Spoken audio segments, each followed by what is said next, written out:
যোগপীঠ শ্রীধাম নবদ্বীপ রাধা কৃষ্ণের অপ্রাকৃত প্রেম লীলা মাধুরী শরণাসাধন বিশাল বাসক সজ্জা।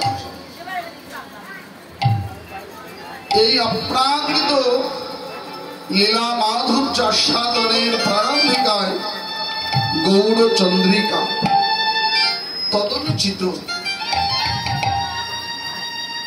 এই অপ্রাকৃত লীলা মাধুরী আস্বাদনকারী একমাত্র শ্রীমন মহাপ্রভু শ্রী গৌরাঙ্গ সুন্দর।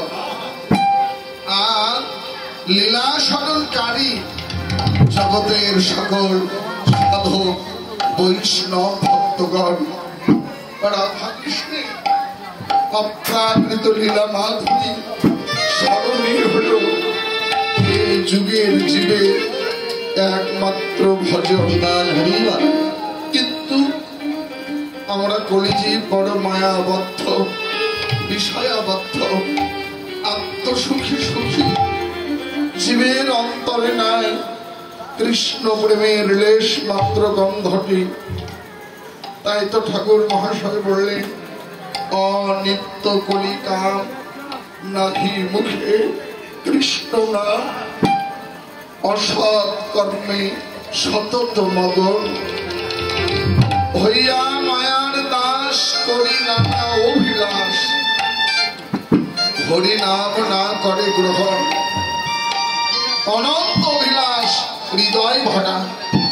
সুখম দেহি যশম দেহি রূপম দেহি বিদ্যাম দেহি ধনম দেহি পুত্রম দেহি, সুদেহে গোবিন্দ আমায় দাও। কিন্তু ভজন যোগ্য দেহটা যে যিনি দিয়েছেন, এই দেহ দিয়ে তার কি করলাম, কি দিলাম, এ ভাবনা কখনোই ভাবিনি। তাই অনন্ত করুণার সিন্ধু পতিত পাবন গৌর হরি করুণা করি প্রকাশিত হলে সচিবাম্য সিন্ধু তথা কলিজীবের ভাগ্যাকাশে। কেন ভজন শূন্য জীবের শুদ্ধ সহজ কৃষ্ণ প্রাপ্তির পথ দেখাবার জন্য।